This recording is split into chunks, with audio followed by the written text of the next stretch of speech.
You analyze what happened with the song on the Pretty in Pink album, I guess, If You Leave. How much do you think the success hinged on it being part of that, a very successful movie, and how much did the success hinge on it being part of your own musical development? I think that, well, specifically in the States, we were beginning to open a few doors. I mean, we had been playing concerts in the States and releasing records since 1980 and getting nowhere fairly fast. But we were beginning to sort of expand out of our sort of cult audience that we'd had, and things were beginning to sort of pick up. We had a song called So In Love, which made the top 30. We'd done a lot of touring. We did not only our own concerts, but we toured with the Power Station and with the Thompson Twins, which sort of gave us access to much bigger audiences than we could command at the time. And then it was really just sort of an extra nice incentive to get this John Hughes film. And so I think we had opened up a few doors, but obviously, you know, being involved in such a big film, you know, sort of #1 at the box office for a month, certainly, you know, doesn't hurt when you're trying to advertise a record. Had you known about John Hughes before you offered that slot on the album? Yeah, because, I mean, we'd known sort of Breakfast Club and 16 Candles and Weird Science. In fact, he used a song of ours called Tesla Girls in his movie right? Weird Science, yeah. You can barely hear it, but it is. It's there somewhere. You have to listen. And it was very. I mean, it was very actually. It was very nice and flattering for us to. You know, we were invited to Paramount Pictures to meet John Hughes. They were actually still filming the last day of Pretty in Pink. We met Molly and John Cryer, and who were quite fans of the band anyway. And then John Hughes says, "Oh, you know, I've loved your music since Enola Gay and Electricity," and it was a flattering afternoon, all in all. And he said, "You know, will you write us the song?" At that point, they didn't have anything to watch because they were still filming, so we only had a script and a rough idea of where the song was supposed to go in the film. Did you have any idea it was going to be take off the way it would, the movie? Well, we had... What, from the script, you mean? No, just from knowing it was John Hughes. You know, well, we thought it would have a good chance, yeah. With Molly Ringwald and because, I mean, he was on a roll at the time, yeah. you know, from one success to another. So. And still is, I don't know. And still is, actually, yeah. But then again, he's also sort of, like, I think, kind of created his own little, you know, adolescent culture world there that now maybe you're associated with. That doesn't... Well, I think that it was, and, you know, it was a career move to an extent for us at the time, and I don't think we'll be dashing back to make more movies. I think that the movie soundtrack song is in for a swift death. But I've been predicting this for the last 2 years. It just seems, you know, it seems that every other song, particularly in the States, you know, you watch MTV, every other song is from the motion picture soundtrack. Exactly.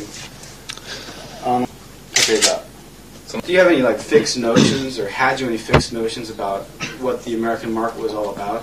And I'm sure you thought that maybe the inherent character of your music wasn't exactly suited for that type of a market, so you needed some sort of a breakthrough to crack it. That's right. What had you thought? How had you perceived the American market before? Well, we'd almost given up on the American market when we first went to America in 1980. It was the radio scene was very, very conservative. You know, it was mainly just the stadium rock bands, the big American stadium rock bands that were having success there, and the songs we were writing and playing at the time, like Enola Gay and Electricity and stuff, you know, they wouldn't fit into that kind of radio format whatsoever. Not alongside Journey and Foreigner and people like that. So it's, right, yeah. So I mean, we could understand that, but it was just very frustrating, and we kept going back to America and playing concerts, but they were just club days. You know, and there's only so many times you can do that club circuit, you know, and we were getting very frustrated. We thought we would never break through, and but the American sort of whole media scene seemed to change.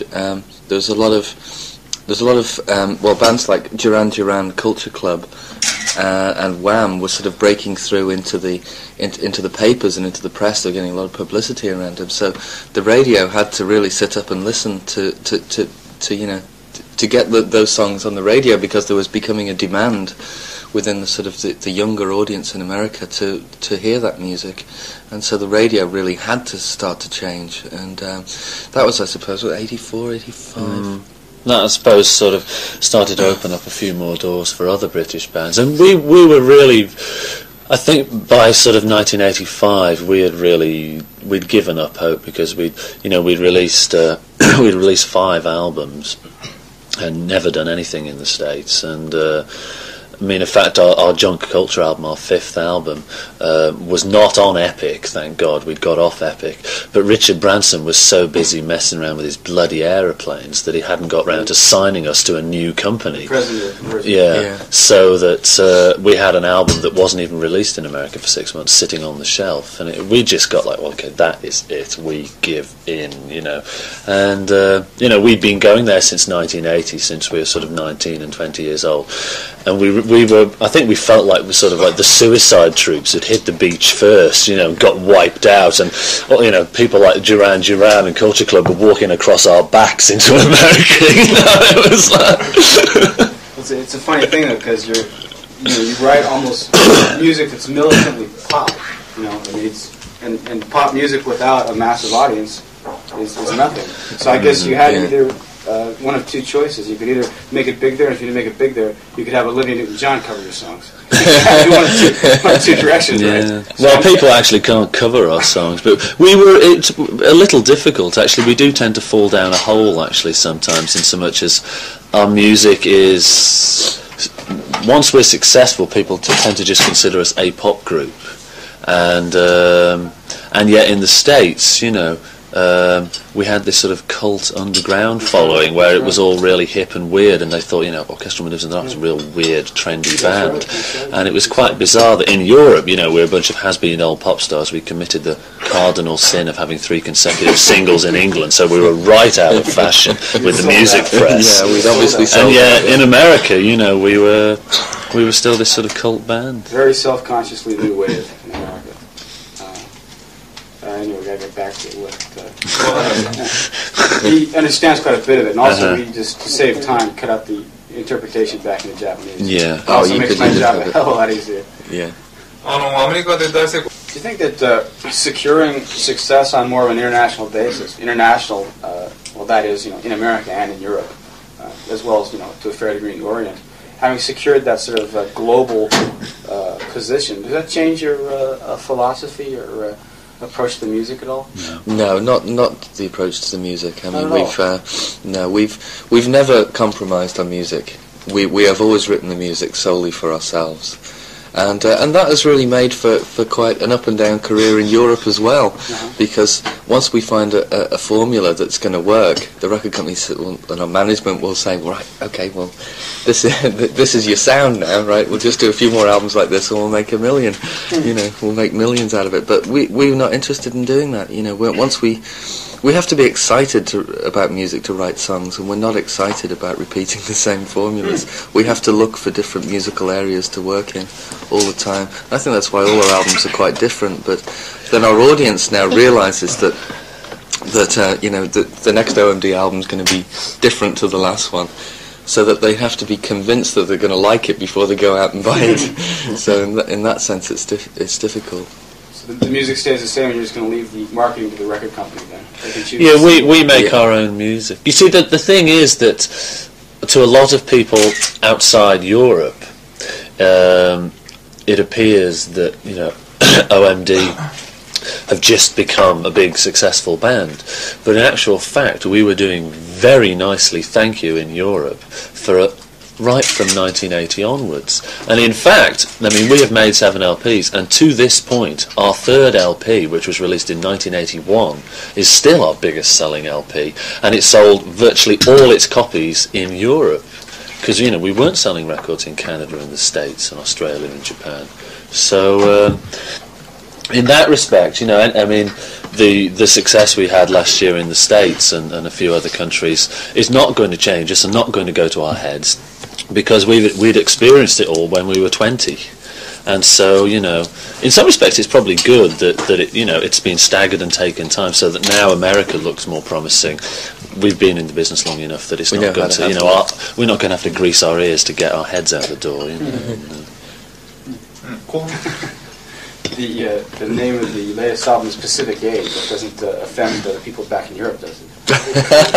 Almost as if you're leaving them behind there. It should do, actually, but it doesn't, because they're so wrapped up in their own little world. I mean, that in some respects is what the album is about. The title of the album is about. There's a song on the album called The Pacific Age, which is about the shift in sort of the world power base. I mean, the Pacific Age, the Pacific Era, is a term that's been coined by economists a couple of years ago, denoting the sort of the economic rise of countries in the Pacific Basin to the detriment of those in North America and Western Europe.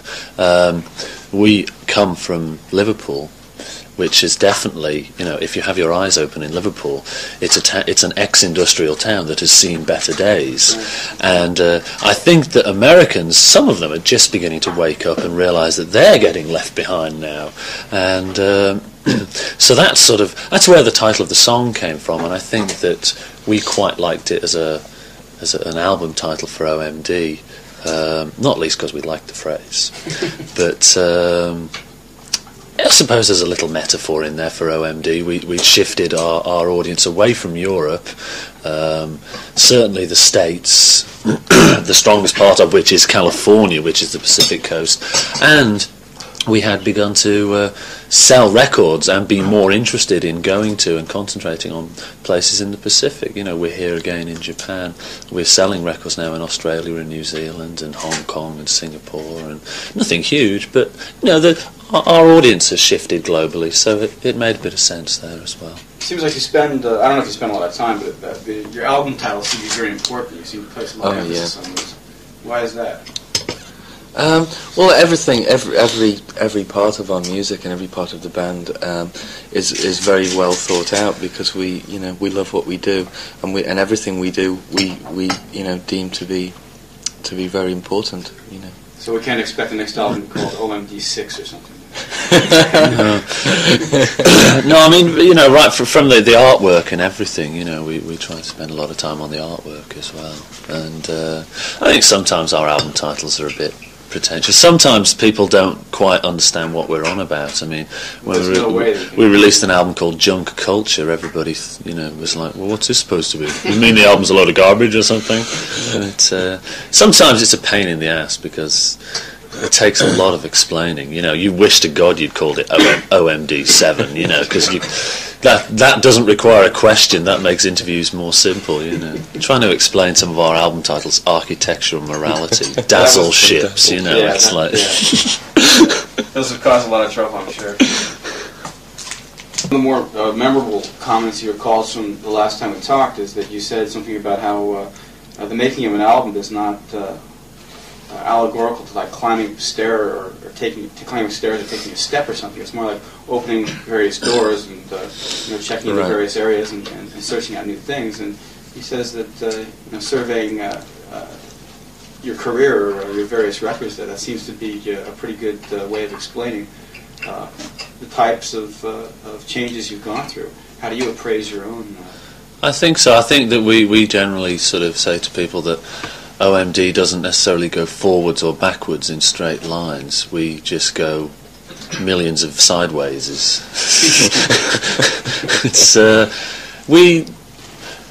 I think basically when it comes to the music, we are always interested in trying to find something we haven't done before. Be it using a Fairlight sample, using conventional instruments, which we didn't start out using. We've been using those a little bit recently. Using Japanese TV commercials, using the speeches of Martin Luther King, recorded. We'll try anything. It's fun to get hold of something and say, what can I do with this to make music? And very often, that if you start with something a little unusual, you come up with something that's interesting. It's a little bit off the beaten track. Do you ever find yourself hard put to come up with new ideas, or is there always something around you can kind of throw into the pot? We're always sort of switched on, and we're always sort of got inputs. Touring is a very good thing for getting, for collecting ideas, so that when you've been on a long tour for like 3 or 4 months, I mean, the last tour we did was a 9-month tour, and by the time which was just before we wrote The Pacific Age, and when we came off that tour, we just had a huge load of ideas of what we wanted to do. I mean, we're not the sort of band that can write songs musically on the road. We can't do that. We have to be in our own sort of controlled environment back at home. But we will have a whole catalogue of ideas, so that when we get into the studio, you know, we've got like a book full of like all these cassettes lying on the table, so that, you know, we're never really stuck for an idea. Right at the moment, we're a little concerned that we've been sort of pushing ourselves very hard. We're frightened that we're getting into the syndrome we promised we never would do, which is this album tour, and not having the time to stand back, be objective, and I think most importantly, get bored. Because I think being bored is a wonderful part of the creative process, because once you get bored, your brain starts to do very silly things in order to amuse itself, and it's those stupid ideas you come up with when you're bored that are often the most interesting. Whereas if you haven't got time to be bored, you haven't got time to think, you know, there's a tendency to rush back and do what you've already done before, because you haven't had a chance to explore any new possibilities. Yeah, you have to get that distance to get the perspective of what you've been doing. And we're still a young band, we're still young age-wise, and we've got a lot of life left in us yet, so we want to make sure that, you know, we don't lose our perspective and lose our, you know, sort of our creativity. There's room for a few more silly album titles and glaring mistakes and commercial failures before we have to go into the Lionel Richie record syndrome. What do you think is the main problem with little Lionel there? Actually, I don't think there's much problem with Lionel Richie. It's just sort He's of found his using sort it of as a niche, yardstick, you know, that sort of, you know, retirement pension fund music, you know, sort of very nice to listen to. Having said that, he's written one of my all-time favourite songs recently, so I can play All Night Long. I thought it was great. Yeah, All Night Long. All Night Long was brilliant, actually. It was a big favourite within the whole band. You're right. Yeah. Oh, he's an excellent songwriter, but I mean, he's found his style now, and he's going to stick with it. But there's nothing wrong with that. Yeah. I think if we get to 35 and we're still in this business, we might start thinking about our pension, but we're only halfway there yet in terms of the career of the band. We've only been going 8 years. Unlike the old days in pop music, though, people don't come and go anymore. It's like everybody stays. They find a way to stay in the business. And Well, I don't know. A lot of bands do depends, come and go. In Britain, a lot of bands come and yeah, go. yeah. Because I mean, we've been away from Britain now for about 3 months, and we'll probably find about 20 bands that have come and gone within the 3 months that we've been away. You know? Yeah. But turnover was very quick. Yeah. People who have secured at least one success seem to just kind of stick around. There's always something for them. I think people have learned something about the music industry. I mean, you don't quite get these classic sort of rock and roll burnouts that you got in the 50s and the 60s.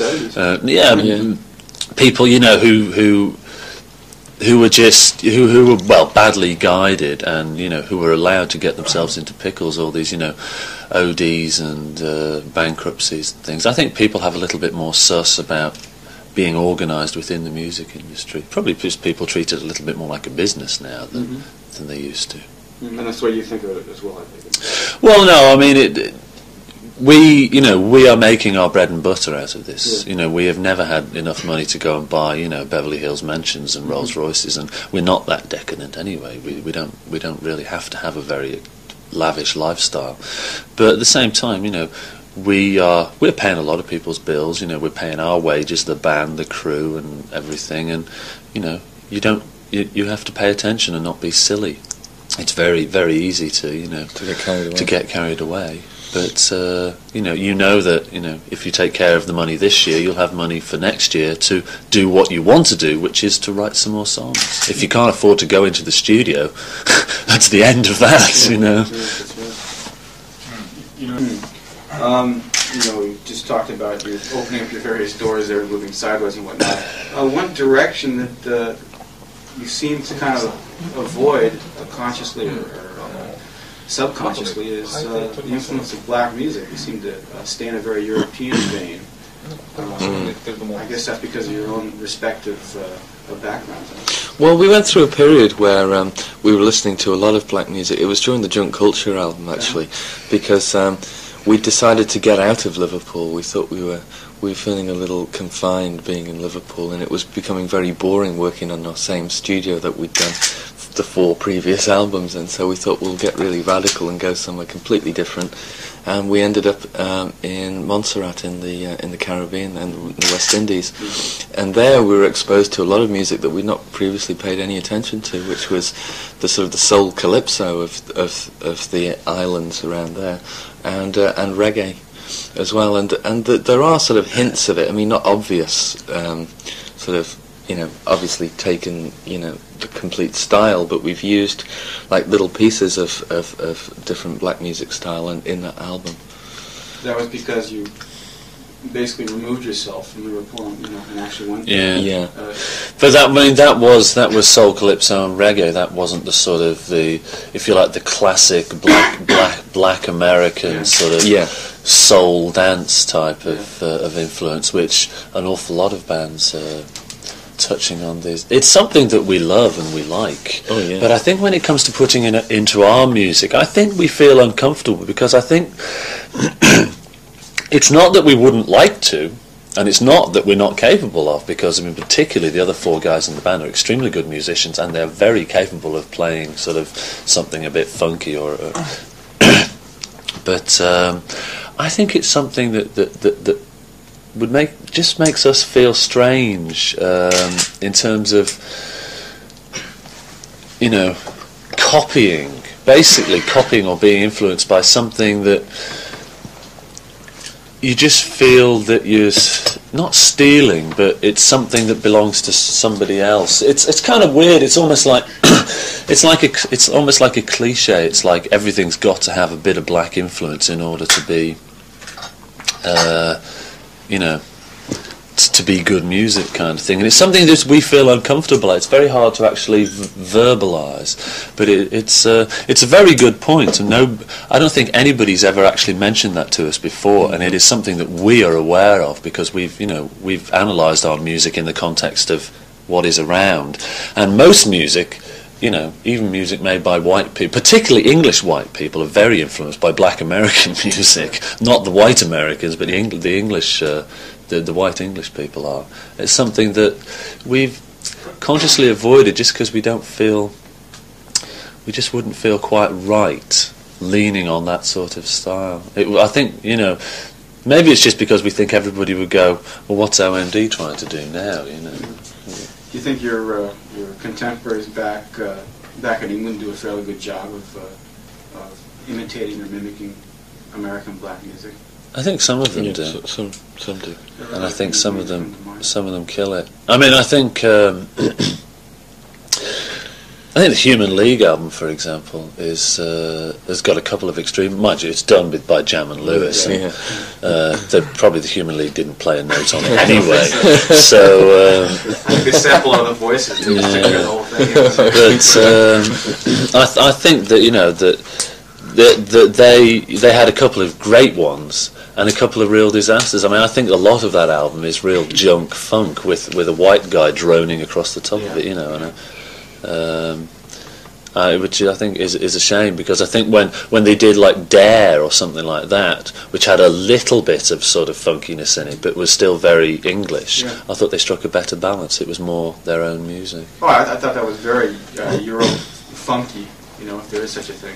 I think also Dead or Alive does a very sort of Euro funk type thing as well. Yeah. Well, I think the high energy thing is a lot less black, but the sort of thing that Dead or Alive get up to. But it is interesting. It seems to sort of black and funk music, especially in Britain, seems to be very in at the moment. So I think there's a sort of a big sort of on the sort of ground level, the sort of the trendy hip NME reading level. Everybody's very very against sort of anything white and anything electronic.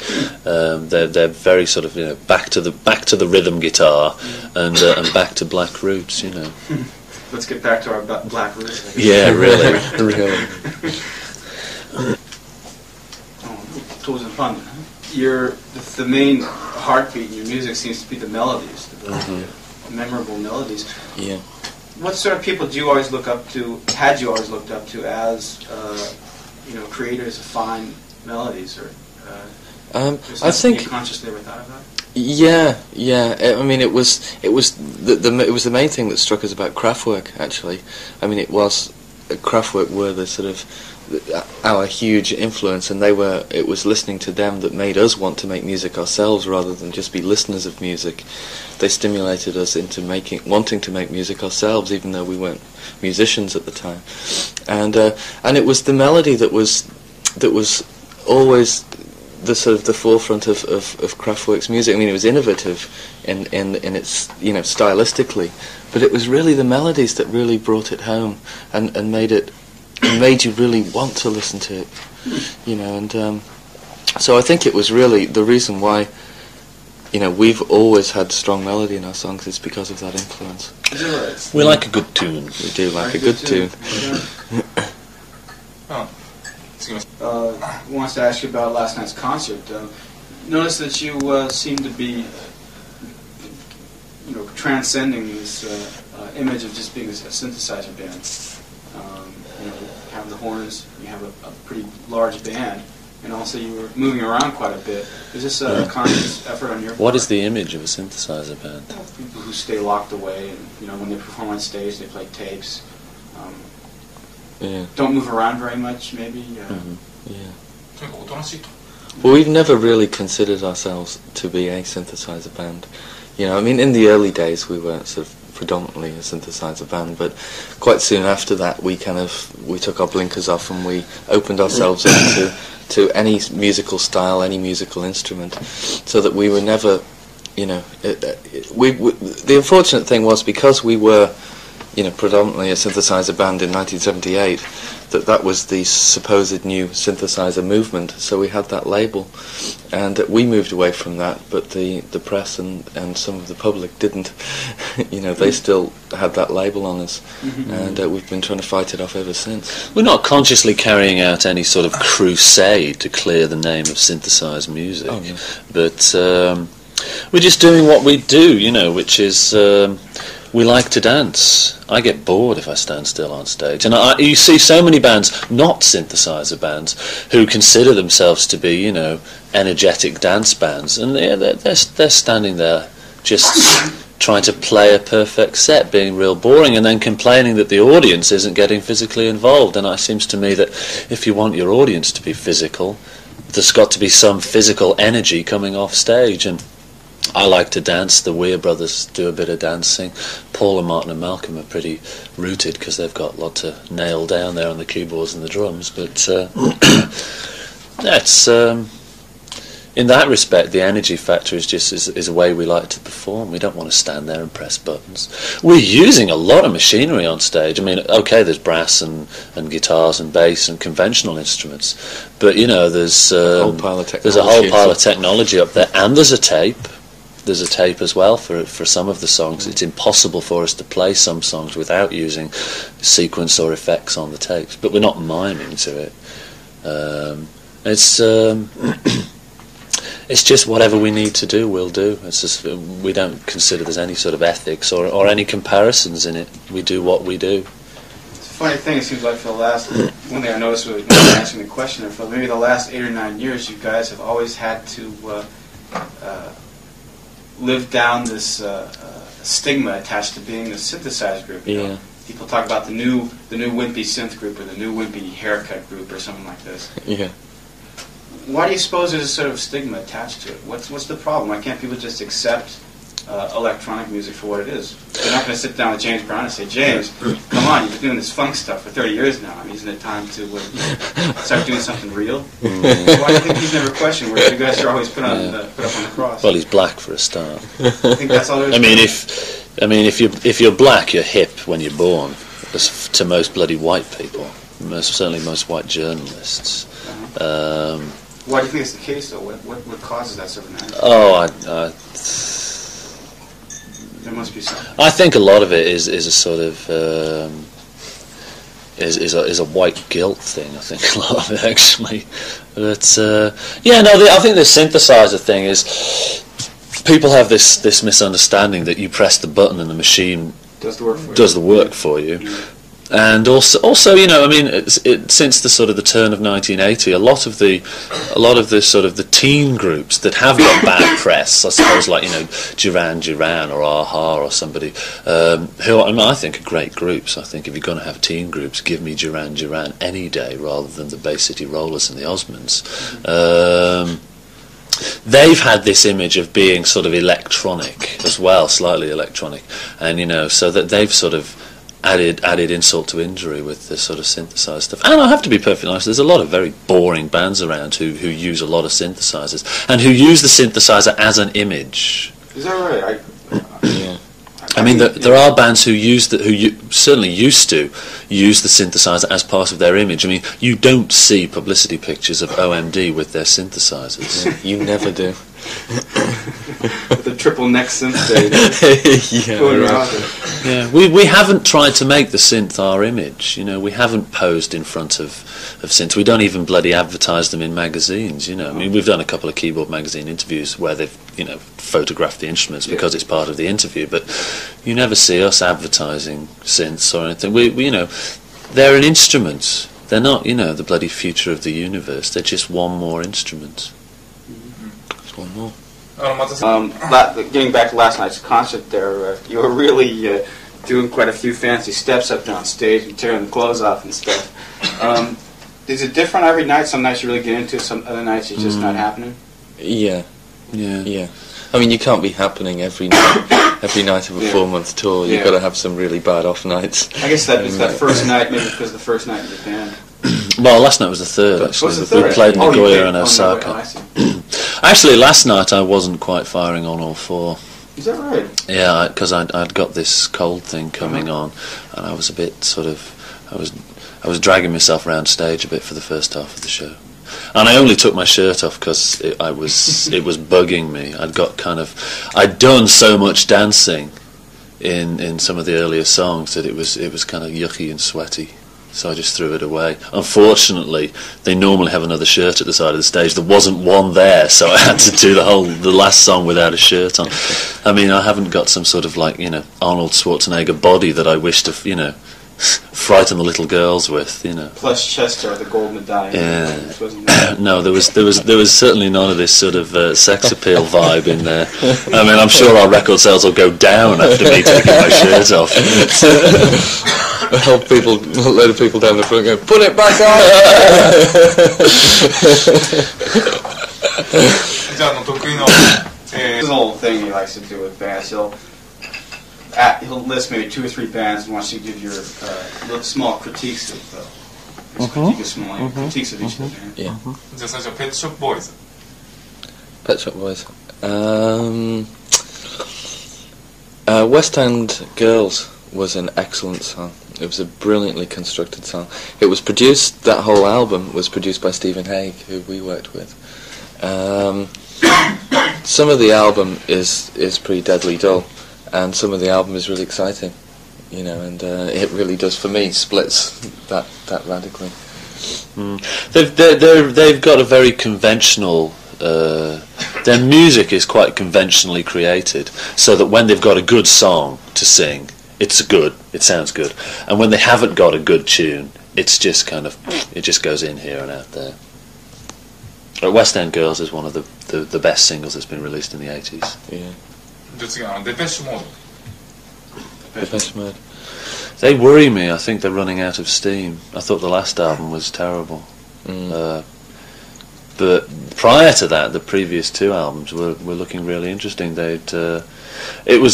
I was very, very amazed and proud on their behalf that when Vince Clarke left, they still got it together. They actually managed to find somebody else in the band to write the songs, and continued, and in many ways got better. You talk about the last one, was that the one with People Are People on? No, the Black, whatever, the Black Celebration album, I thought was a bit boring. That's just my personal.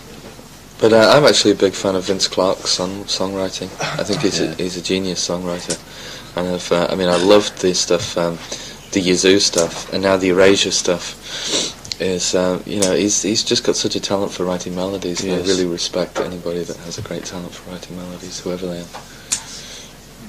次コミナーズ。 Communards. The communards.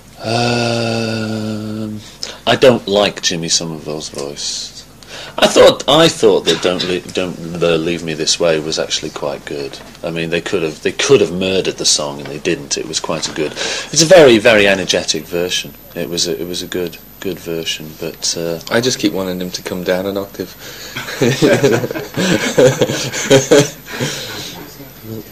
that's my personal thing.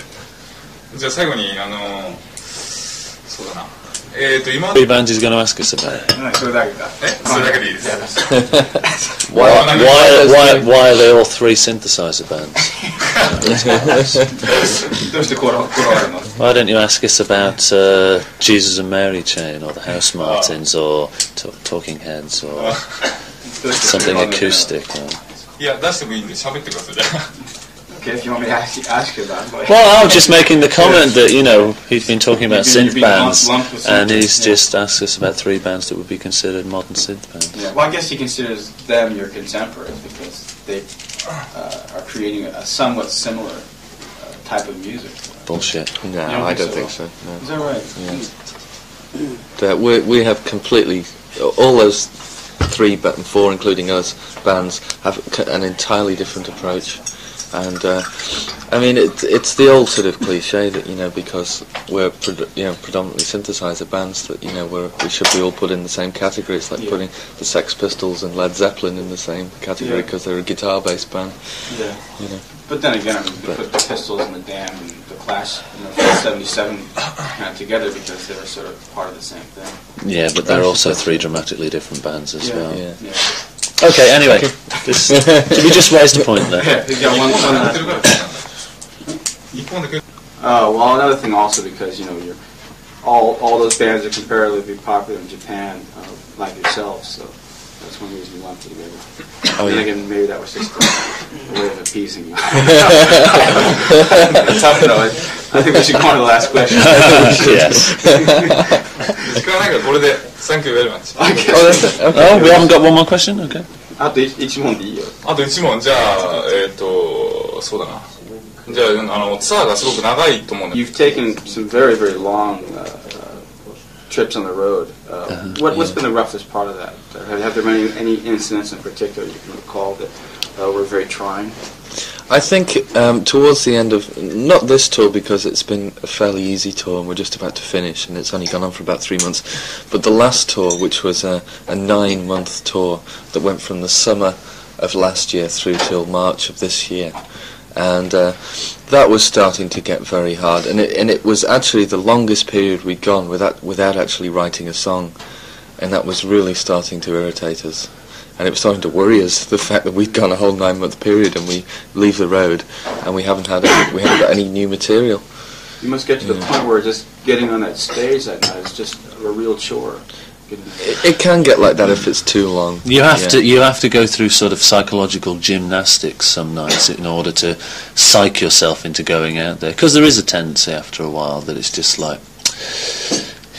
same songs, same order, and you have to say to yourself, well, it might be our 150th concert this year, but it's those people out there, it's their only OMD concert this year, and in that respect, you have to get up there. We should treat it like that, and think like that, and you train yourself to think like that for an hour and a half, and then it becomes important. And once you get on stage, and if the audience are into it, you get something going. It can be very easy to stand on stage going, oh, there's the audience again. It's the same audience every night. You have to remember there's individuals out there who have just come to see you and perhaps have never ever seen you before ever. That's right. All right. じゃああと写真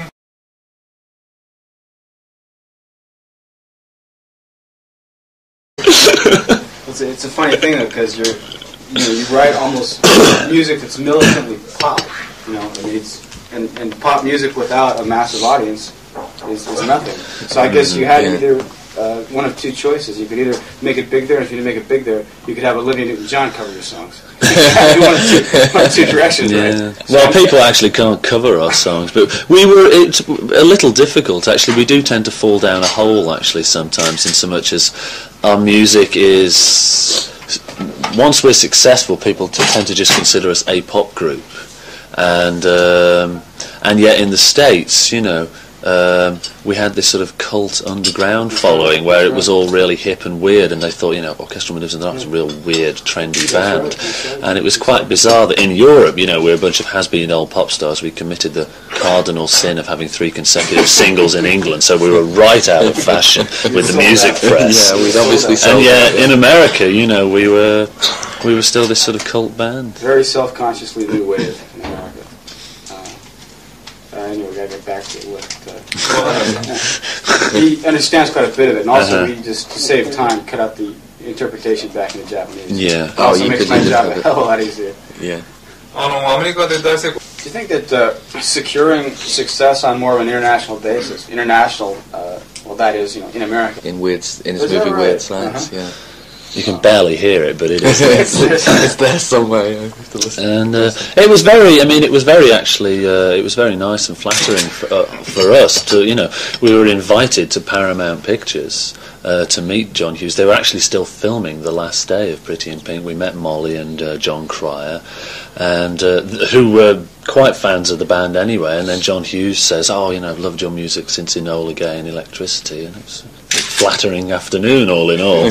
And he said, will you write us the song? At that point they didn't have anything to watch because they were still filming, so we only had a script and a rough idea of where the song was supposed to go in the film. did you have any idea it was going to be the take off the way it would, the movie? Well, we had... What, from the script, you mean? No, just from knowing it was John Hughes. Well, we thought it would have a good chance, yeah. With Molly Ringwald and because he was on a roll at the time, Yeah. from one success to another. So. still is, I don't know. And still is, actually. Yeah. But then again, he's also sort of I think kind of created his own little adolescent culture world there that now maybe you're associated with. That doesn't. Well, I think that it was a career move to an extent for us at the time, and I don't think we'll be dashing back to make more movies. I think that the movie soundtrack song is in for a swift death. But I've been predicting this for the last 2 years. It just seems, it seems that every other song, particularly in the States, you watch MTV, every other song is from the motion picture soundtrack. Exactly. Do you have any fixed notions, or had you any fixed notions about what the American market was all about? And I'm sure you thought that maybe the inherent character of your music wasn't exactly suited for that type of a market, so you needed some sort of a breakthrough to crack it. That's right. What had you thought? How had you perceived the American market before? Well, we'd almost given up on the American market when we first went to America in 1980. It was the radio scene was very, very conservative. It was mainly just the stadium rock bands, the big American stadium rock bands that were having success there, and the songs we were writing and playing at the time, like Enola Gay and Electricity and stuff, they wouldn't fit into that kind of radio format whatsoever. Not alongside Journey and Foreigner and people like that. So it's right, yeah. So we could understand that, but it was just very frustrating, and we kept going back to America and playing concerts, but they were just club dates.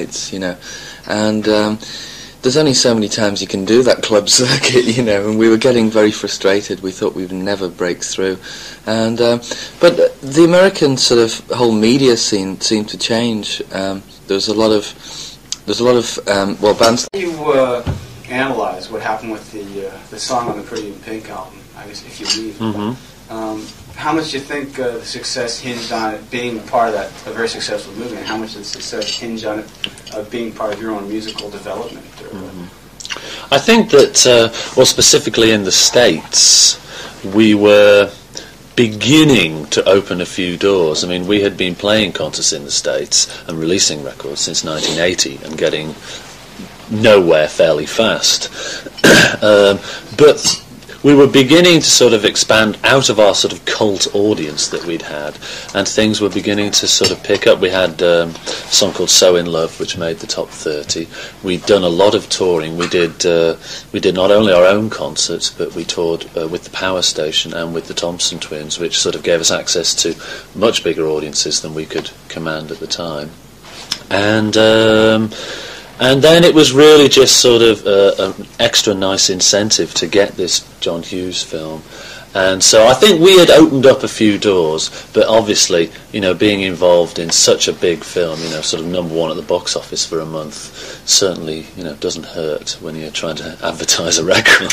Had you known about John Hughes before you were offered that slot on the album? Yeah, because we'd known sort of Breakfast Club and 16 Candles and Weird Science. In fact, he used a song of ours called Tesla Girls, like Duran Duran Culture Club.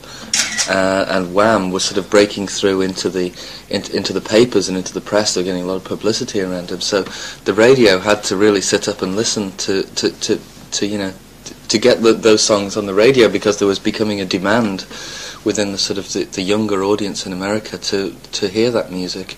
And so the radio really had to start to change. And that was, I suppose, 84, 85. That, I suppose, sort of started to open up a few more doors for other British bands, and we were really, I think, by sort of 1985, we'd given up hope, because we'd released 5 albums and never done anything in the States, and in fact, our Junk Culture album, our 5th album, was not on Epic, thank God, we'd got off Epic, but Richard Branson was so busy messing around with his bloody aeroplanes that he hadn't got round to signing us to a new company.